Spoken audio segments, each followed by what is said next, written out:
up, y'all? It's your girl, Dr. Nina, and I have been asked, what is my definition of a phenomenal woman? And this is what I believe. A phenomenal woman is a woman who is not just confident, but accepts herself with her flaws and all. That means her ups and her downs. She's aware of what's great about her, what's not so great, but also accepts it and takes it all with stride because she respects her strengths and weaknesses. The phenomenal woman not only accepts her own amazingness, but she supports the amazingness of others and wants to see them grow just like she wants to grow. The phenomenal woman is gracious, she's kind, even when that's not shown to her all the time.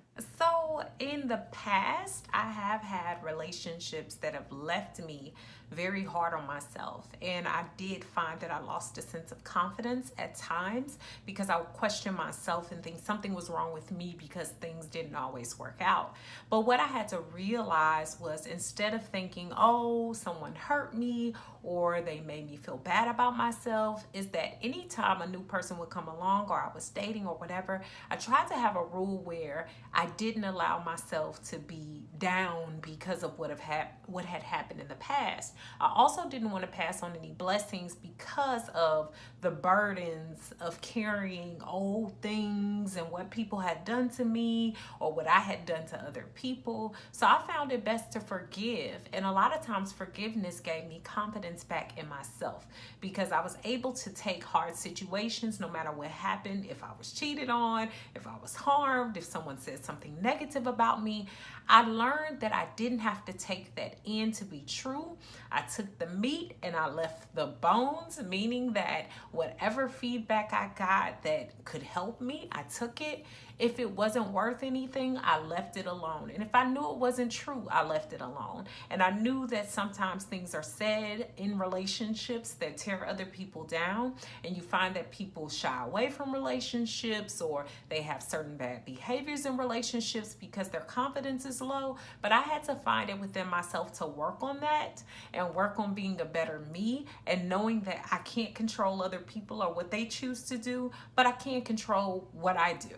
And in that, I found power and I found confidence and I found the strength to forgive and move forward and be happier in my life. So if someone is looking to become more confident in relationships, friendships, careers, all of those different things, specifically relationships, I think a lot of times in relationships, we start to take on everything that happens and make it our own problem. When a lot of times we have to remember that there's another person in a relationship. They have their own ups and downs. They have their own strengths and weaknesses, and they have their own story just like you do. I think that what I started to do was focus on me, my strengths and my weaknesses, appreciate those things about myself, and also use those strengths that I had to improve on my weaknesses. So I also learned that when I did that, I was able to appreciate every part of me. And then I wasn't so quick to think that something was wrong with me. You know, I just learned that certain things I wasn't that good at, but I was willing to get better at, and I was willing to take the things that I was strong at to improve the things I was weak at. And that's how I got better in relationships, and that's how I became a better person, not just for me, but for other people. And so when I started to think closely about that and I started to appreciate myself, I built more confidence, I built more self-esteem, and I became a better person for it overall. So I think that that's the way someone starts to build that confidence in relationships and different things that they seek, is they first have to start to appreciate and know their own strengths and weaknesses, and know that you can't control everyone. You can't even control anyone but yourself. And when you do that and you feel more powerful about what you do and the decisions you make, you'll begin to be more confident.